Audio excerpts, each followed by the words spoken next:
Good evening, viewers and everybody concerned.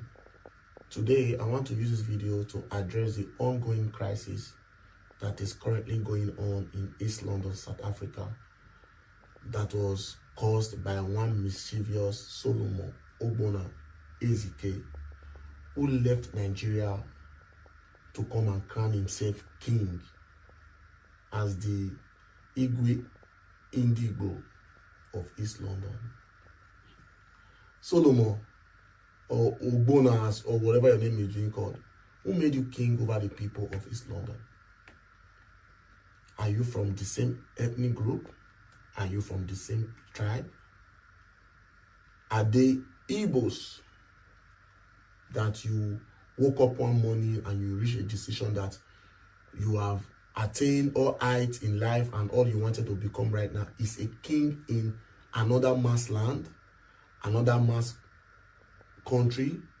And what do you think that you were asking for, if not trouble?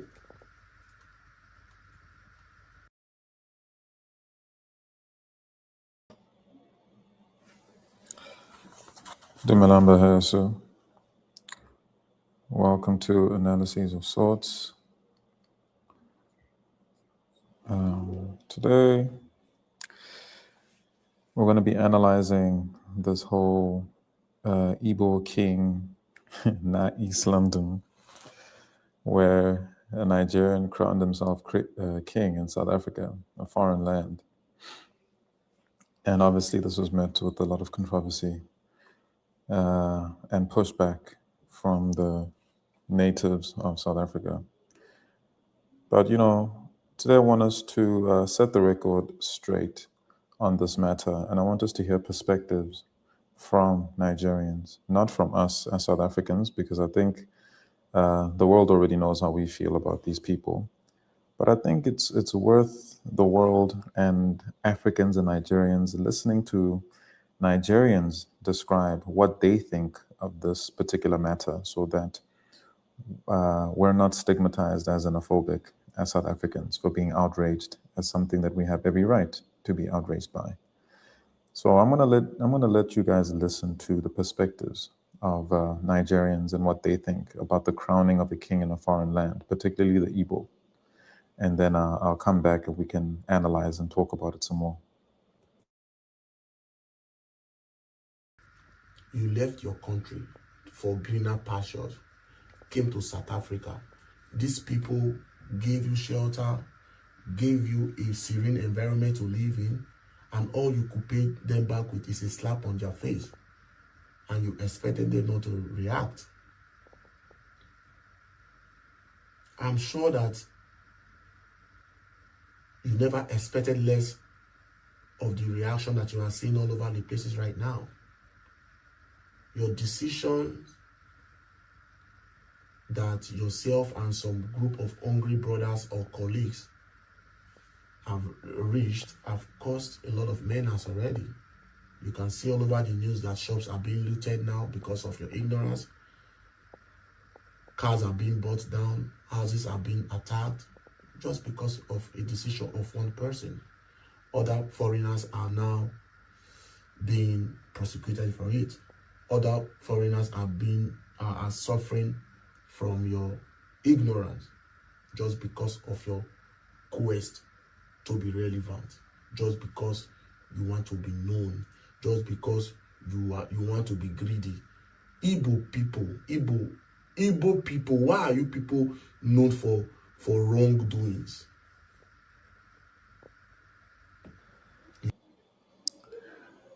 Okay, you heard it from a Nigerian, right? He says, why are Igbo people known for wrongdoings?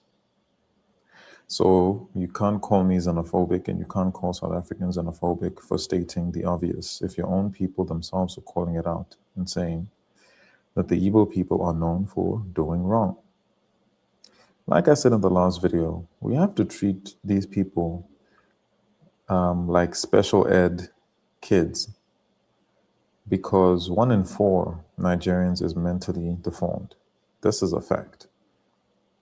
And because of that, on top of that, their IQ measures at below 69, which is a clinical moron. Right? It's this is not banter. This is not me trying to be mean, trying to make things up. This is clinically how they're defined. So you cannot actually argue and debate and go back and forth with them. So you try to show them in different ways why they're wrong. And you try to explain, because they don't come from a civilized background where they understand the difference between right and wrong. So when they do the wrong thing and you try to correct them, to them, that's persecution. That's jealousy, that's hate. So we have to try by all means to always understand that these people are clinical morons and they're unable, they don't have the capacity to understand right from wrong or to differentiate right from wrong. So when they do things that are ordinary and normal in their culture, they're surprised. They get a culture shock when they realize that those things are not accepted in other parts of the world and they feel like they're being targeted. So we always have to remind ourselves of this. Hence why I've decided to take a different approach today and show you the perspective of other Nigerians who, every now and again, you get a reasonable Nigerian that actually tells the truth. And a lot of them are starting to come out of the woodwork now to make their voices heard regarding the behavior of Nigerians. And that's only happening because all Nigerians now are being affected by their bad reputation globally. They're getting harassed at airports, they're getting banned, they're being denied opportunities. And so the Japa method of escaping Nigeria is no longer a viable route to escape the mess that they've created, because the world is forcing them to have to look inward and go back to Nigeria to fix the problems that they've caused in their own country. And so because they've got no other way now to escape, they're forced to come out and tell the truth about their people. But it wasn't without a lot of pressure from us forcing them to go back home. So even these people that are speaking out are only doing so now because of the pressure that we are putting on Nigerians to face the mess that they've created in their own country. But we appreciate it nonetheless, because their voice, or them lending their voice to this important conversation, helps us in our plight to deport them, send them back home so they can deal with their problems at home. And here's the thing. I don't even believe they are competent enough to solve the problems in their home country. Hence why their only viable solution at not going extinct is to go to countries that are well structured and that do have some type of order and law enforcement.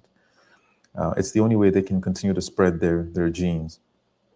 But outside of that, if they were left to their own devices in Nigeria, they'd all slaughter one another, as they're already doing. As you can see, what happened in Jos, Benue State, and even with the grape festival that they're having. You know, these people are not civilized. And if you leave them to their own devices and force them to remain in their own country, they would kill and eat each other eventually. So we have to start giving them a way out and force them to live in the hellhole that they've created in their own country. You are known for selling drugs in South Africa. You are known to be ritualists for making money. You are known to be greedy. Why is it all about the negative news? You are one of the reasons why Nigerians are being stigmatized in South Africa. And now, tomorrow, Nigerians will say South Africa is xenophobic. Tomorrow, Nigerians will say South Africans all love Nigerians. How do you expect them to like you or to love you if you came to their country now to be asking for their problem? Have you ever seen a South African go to Nigeria to go and make himself king or a queen in Nigeria? But because you want to break a record, because you want to insult an entire community, you want to insult an entire tribe of South Africa, you want to insult an entire nation, and you think that there will be no consequence? In and as much as people like Solomon, Ogbonna, Ezike have vowed that Nigerians will be known for negative reasons, you will use your head to carry the consequence. And to the South African citizen or South African communities at large in all the 9 provinces, I want to use this video to as well state that myself and every other well-meaning Nigerians, we distance ourselves from the decisions that was reached by that group of criminals for that Solomon to be installed as a king. He is not, whatever what he did was illegal. If he wanted to become king, he can only become king in Nigeria. And I'm sure that he has no lineage of royalty from where he's coming from. And to Solomon, were you banished from home? There's a song that one South African musician sang. He said, remember the road that leads you home. Why are you forgetting the road, or why are you forgetting the flight or the name of the airport that you came from? Why didn't you go back through that place to go and become a king or a chief in your place? But because you think you have lived, I think the reason why you took that decision is because you think you have lived enough in life. Because if you have not lived enough in life, you will not be thinking about what you just thought about that is causing the whole of all of these things. Now, because of you, other foreigners can't go to work anymore. They can't go to where they are making their source of livelihood. Their businesses are being attacked. Their house are being attacked. Just because, please, to the people who are reacting, I am not in support of violence. But if you must pass your message to the because of the bad behavior of Mr. Solomon, please look for the Igbos speaking Nigerians in East London. What what I find in typical Nigerian fashion. Look, I appreciate what this Nigerian man is doing, but at the same time, it's also very indicative the way he's separating or distancing himself from his countrymen is very Nigerian in nature because, again, the world doesn't see Nigeria according to tribes. They see it as one country, as one people. Whatever internal cultural nuances only exist in Nigeria. Outside of that, you are a Nigerian man, and that's how you will be seen and addressed. So we don't care whether you're Igbo, Hausa. Those are your own internal politics to go sort out. You guys need to sort those things out before you travel to other people's nations. You can't be traveling to other people's countries and now forcing us to understand that, oh no, you guys have these cultural dynamics. You sort that out in your own country. Don't bring it to us. Because now your tribalism is finding expression in other people's countries. And we don't want to have to now start referring to you according to your cultural groups, because that's the tribalism that comes from your people. Don't export it to our countries. As much as I appreciate what this Nigerian man is doing by telling the truth, at the same time, we will continue to refer to you as Nigerians, and we won't single you out as Igbo or Yoruba or Hausa. That's not our job. Your job is to sort your people out before they travel. Sort out your cultural and tribal differences before you travel to other people's countries to cause problems. Now we have to educate ourselves on the nuances of Nigerian cultures. We don't want to have to do that. I think Nigeria has to put a travel ban on its own people. Not even other countries banning them. I think the country itself, to sort out its internal affairs, needs to take a drastic step like that. But telling us, oh, this one is Igbo, this one is other, we don't care. You're Nigerian to us. That's what it says on your passport. And that's how you're going to be addressed. We don't care about the nuances. Go sort that out in your home country. Look for them, and whatever you think should be their punishment should be ascribed to them. Go to the Solomon's house. Make sure that you drag him and his family to the extent that they go back to where they originate from. They are from Nigeria, and I'm sure that he was also banished from there, because somebody in his right senses won't come to another man's land and be claiming to be a king.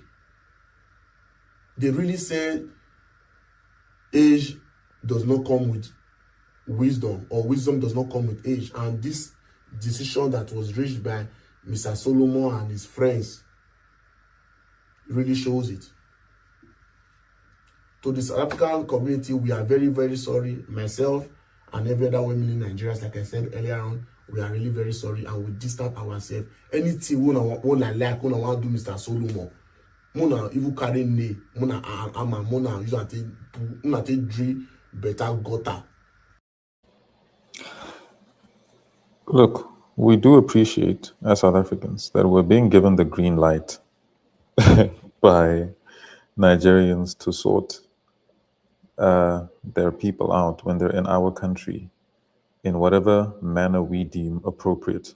I think the least that can be granted to us is the right to deal with them how we see fit, because again, nobody forced them to come to our country.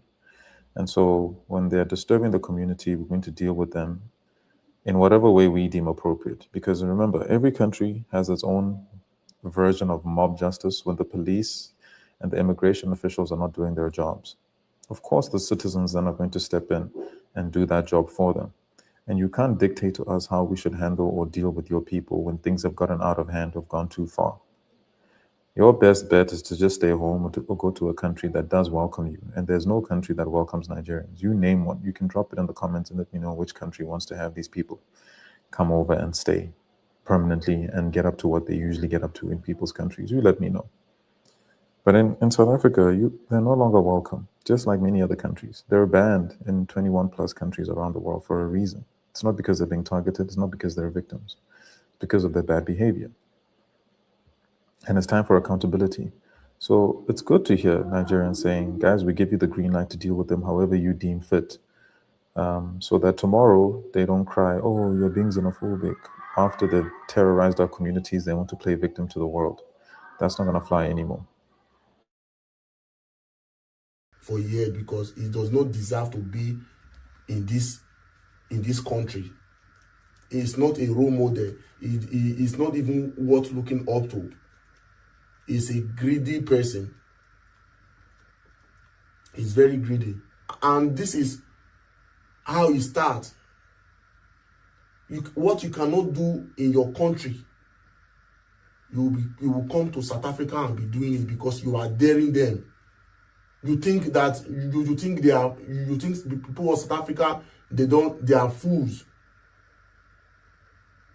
What a South African have not thought about, you as a Nigerian, you came from your Nigeria to come and be, see, enough, or a word is enough for the wise.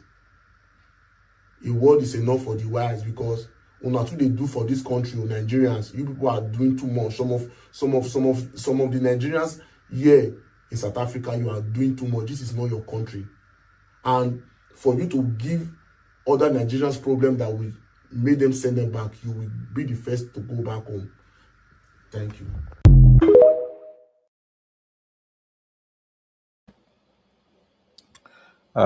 There's more. Let's hear and learn more about the Igbo people from the Nigerian perspective.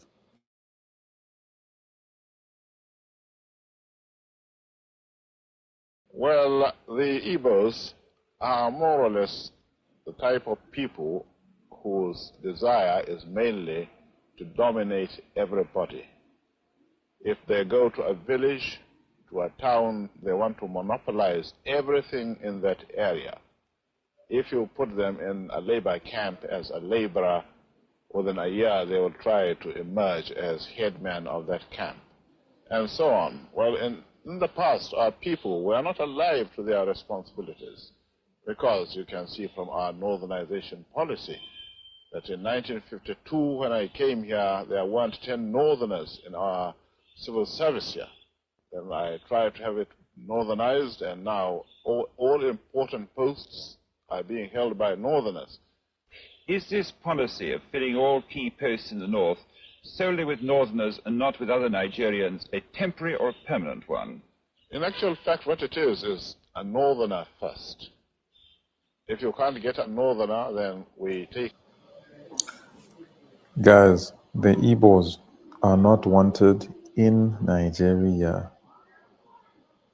I want you to, let's analyze the hypocrisy of foreigners coming to South Africa, preaching Pan-Africanism and demanding human rights. Yet, in their own countries, they face tribalism, religious killings, killings over tribes, genocide over tribes. They're getting massacred. Even though they're Africans, they've got black skin, but they're getting massacred by fellow Nigerians because they have a different tribal belief system or they have a different religious belief system. These are the people demanding unity in Africa when they can't get unity in their own countries. They don't demand it in their own countries because they get killed. But they come to South Africa and try to guilt trip us into loving them, giving them love that they don't even receive in their own countries. Same with Zimbabwe. The Shonas hate the Ndebellas. There's tribal killings everywhere all over the African continent, and yet South Africans are the only people who get singled out for xenophobia. So what, we're meant to love the same people that you guys hate in your own country?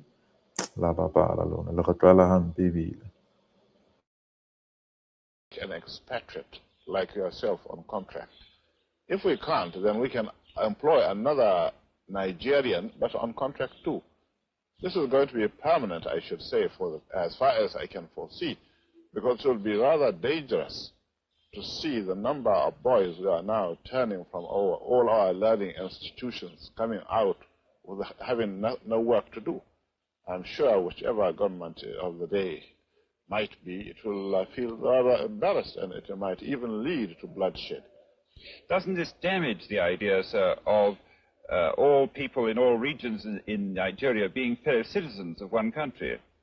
Well, it might, but you are, I mean, new to our region, but how many northern? He's even stuttering at that question because it's clear that there's a discrimination according to your tribe. This is why in Nigeria, they don't want to allow Igbos to take any leadership positions in government. They're very wary. They fight very hard against Igbo leadership. And because Igbos are being secluded and suppressed in their own country, they have to go to other people's countries to go find expression. Hence why you see them crowning themselves kings in other people's land, because Nigeria doesn't tolerate their nonsense. They don't tolerate the nonsense of Igbos in Nigeria. Igbos are hated, and because of that, they feel like a persecuted group of people that deserve special privileges and special protection around the world, and yet they don't know how to behave themselves in people's countries. This is peak delusion, what we're facing here from these people. Peak delusion. You can't not know how to behave in people's countries and then demand special privileges. It's not going to work. Nobody feels sorry for you. You guys have to go back to Nigeria and go sort out your differences with your own people. Don't bring your problems to our countries. Are employed in the East or in the West? The answer is no. And if there may be 10 laborers employed only in the two regions.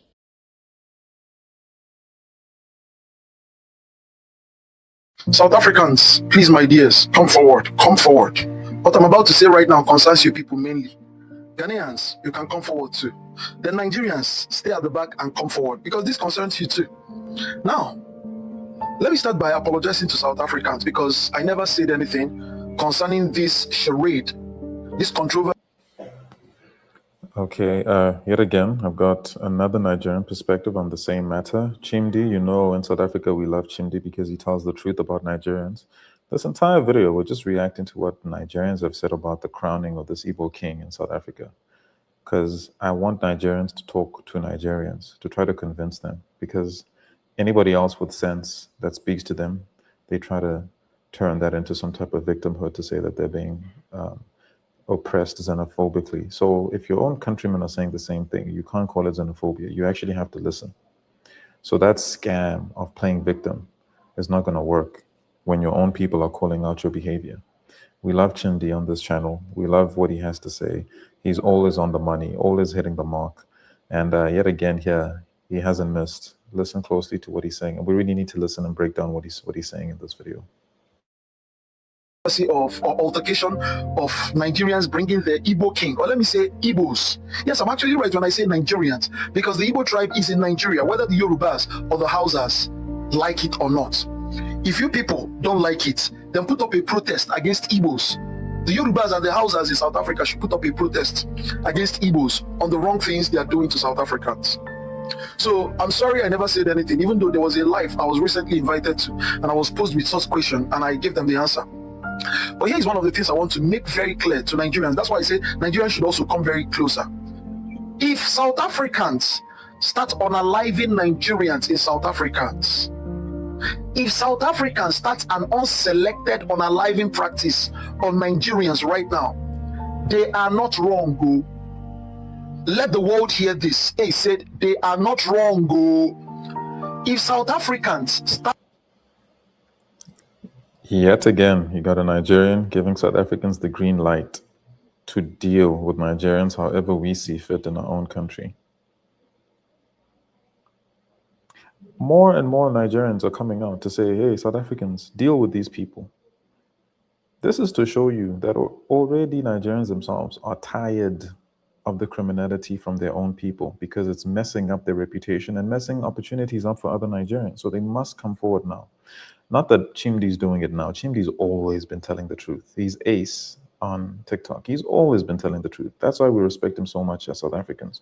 In fact, we wish he didn't have to bear the burden of being a Nigerian, but clearly it's serving a great purpose in the fact that he has a very unique calling and purpose in life to tell the truth in the face of pushback from the Nigerian community. He's still doing it, and he's doing it for a great reason. This is why people around the world appreciate Chimdi so much. And Chimdi, listen, if you need to escape that place, I know you're playing a very pivotal role in waking people up to Nigerian nature and criminality. But I'm saying South Africa is always open for you if you need citizenship. Ghana, open for you if you need citizenship. We love you, we embrace you, and we'll do anything to protect you. Unaliving Nigerians without selecting them, without saying, oh, these are the wrong ones, these are the bad. Once you're a Nigerian, it does not matter whether you came right or came wrong or whatever. If they start unaliving anything called Nigerians right now, they are not wrong. What is the reason? Because creating a palace in another man's country is an invasion attempt.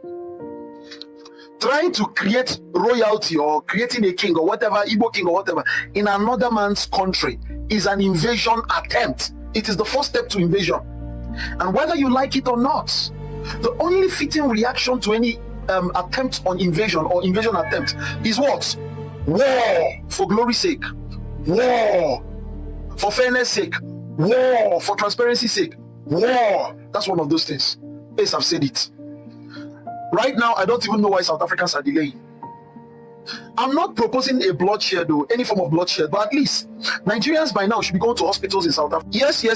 Now, Nigerians in South Africa should be receiving treatments in South African hospitals. Yes. Now, owing to broken bones, beatings, at least. Such a thing should awaken. You cannot negotiate with Nigerians because you cannot negotiate with imbeciles. There is a movie that goes this way. There is a movie that's, I think, part of the scene. There was this particular statement that goes this way. In that scene, it says, you cannot reason with crazy. You can negotiate with unreasonable people. You cannot negotiate with people that are mentally retarded. You can negotiate with buffoons. You can negotiate with an imbecile. What you do to them is flogging them, beating them up. Blatant beating. Beating them to a marrow that they are. You see, there are things that, for Ghanaians, why I asked you people to come closer is that I'm really not satisfied on how you people treated Nigerians. Because if you people treated them as due, any Nigerian in Ghana should live in Ghana with fear. That is how I expect it. If you're a Nigerian living in Ghana, you should be living in fear. Yes, fear is a very good thing. In fact, Nigerians behave themselves under fear. You can't give them peace. All this, Ghana is a peaceful area. Let me finish that statement for you people. When Nigerians make that statement, Ghana is peaceful. Hence, it is a fitting environment for us to commit our crime and get away with it. That is the full statement to that particular thing. When you hear them say, Ghana is a peaceful area, they are peaceful people, they are hospitable people. Those things are just to deceive you people. I'm not, like I said, I'm not calling for bloodshed, but you see, without unaliving a person, there are still things you can do to that person to send messages to other people around. It is your home. Nature would support you because you were offended. You're not the offender. An attempt to invade your home was made and you're sleeping. The Zulu tribe, are you people still there? What is? Do I have to shout Webampe 10 times? These things are no matters of protest and all. I saw a video on 4 Nigerians that were unalived in Ghana alongside the Liberian. I was like, is that the best Ghanaians can do? 4. Nigerians are still, they still feel at home. They still feel safe in Ghana. Whereas they feel unsafe. They feel unsafe in their own home. Now, what's this man, Chimdi said, is that the best you can do? He said he doesn't like the way Ghana dealt with the situation of the Igbo king being crowned in their country. He's even saying he's not happy. He says, what is a protest? This man he's clearly encouraging us to take further steps outside of unaliving, by the way. because I know if a Nigerian is watching this, they have a hard time with comprehension. He said, outside of unaliving, there are other ways besides protesting, because he doesn't feel like protesting is enough. But just to show you how peaceful South Africans are, we're trying to handle things in a very diplomatic manner against people that we really shouldn't be diplomatic with. Because these animals only understand one language, and that's violence.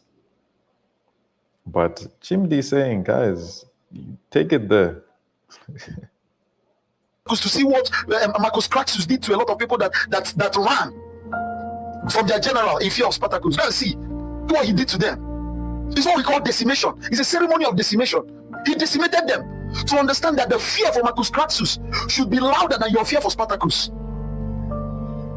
Nigerian fear for Ghana should be louder than their fear for their own country. Nigerian fear for South Africa should be bigger than their fear for their own country.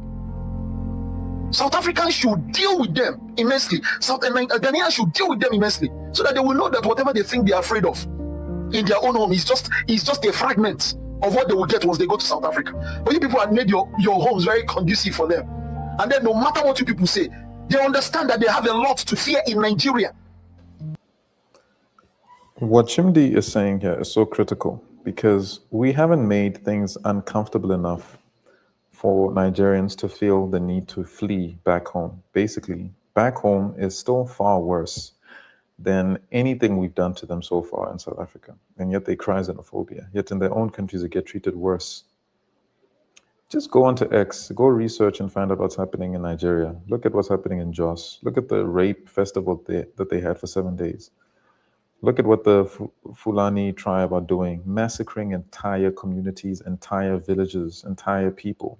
You see videos of people being chased down with rifles and AK-47s running out of their villages to escape certain death. They're being hunted and chased like animals in their own country of Nigeria. Just go to X, go research what's happening in Nigeria.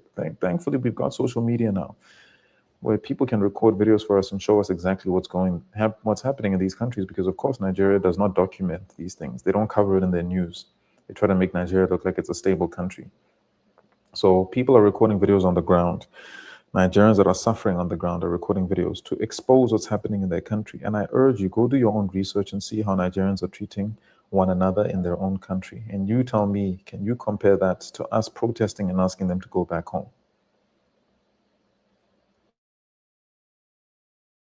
Than they can fear in Ghana and South Africa respectively. They know. That's why no matter what happens, they will stay. No matter what you people say, they will stay in Ghana and South Africa and be purporting that they are evil. Why? Because you've not given them something to be afraid of. If I was there, they would run back to Nigeria and know that Nigeria is a lot more safe for them than even South Africa. When that xenophobia, the initial xenophobia happened, why were they coming back? I thought they were afraid of Nigeria. Why were they coming back to Nigeria? To see that Nigeria is way more safe for them. Which should be. No matter what happens in your country, you should understand that your country is safer for you than you're going outside any other country to find refuge. For what reason? Is there war in your country? And you people are living. You're living faster than people that are even warring. Iranians and all these people going to war. Ukraine and Ukraine and Russia. I hope you guys caught what Ace just said. He said Nigerians who have no war in their country are running away more than people who are genuinely experiencing war in their countries. That's to show you the level of cowardice of Nigerian men. We're at war. Did we see any Ukrainian or any Russian person in Nigeria or anywhere? Did we see? We did not. Were they living their societies like that? They were not. A lot of boxers, a lot of strong boxers resigned. They went back to fight. They went back to fight. And you South Africans are sleeping here over your right. I don't like it. I don't like it at all, brothers. Ghanaians, you people should even strengthen more to ensure that your society becomes unsafe for Nigerians. Before they open their mouth to complain, they should present to you people how safe their own country is for them.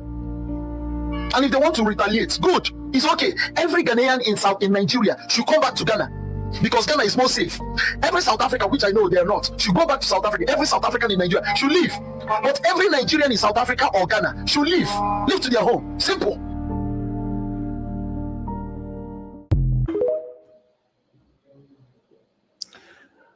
I think it's a very frustrating time right now for especially Ghana, because now you have Mahama who's just allowed for visa-free travel into Ghana. It's a shame that the more developed countries in Africa are enabling bad governance from the fellow African countries. Because if you make it easier for them to escape their countries, they will never fight for a better government at home, for better systems at home, better infrastructure at home. And then there'll be this forced migration into the country that is stable, and the eventual collapse of that stable country is inevitable, because you can't have so many degenerates coming from failed states running into your country all at one time, not even to integrate, but to try to set up their own kingdoms, try to set up their own kings and queens in your own country. That just causes instability. It brings with it insecurity. It brings disease. It brings all sorts of things. It's just not a good idea. The only time it makes sense to have a borderless Africa is if African countries have taken the time and gone through the pain of developing themselves to a respectable enough level of civility and civilization, so that borderlessness won't result in the more developed countries collapsing because of doing the heavy lifting in a continent where the rest of the African men don't see any reason to develop themselves. This is a cultural thing. We cannot fix cultural degeneracy from African men across the continent who don't, when they come into money, what's the first thing they do with that money? They don't think, let me develop my nation. Let's build hospitals. Let's build schools. The first thing they think is nyash. They go to clubs and they try to buy women with that money.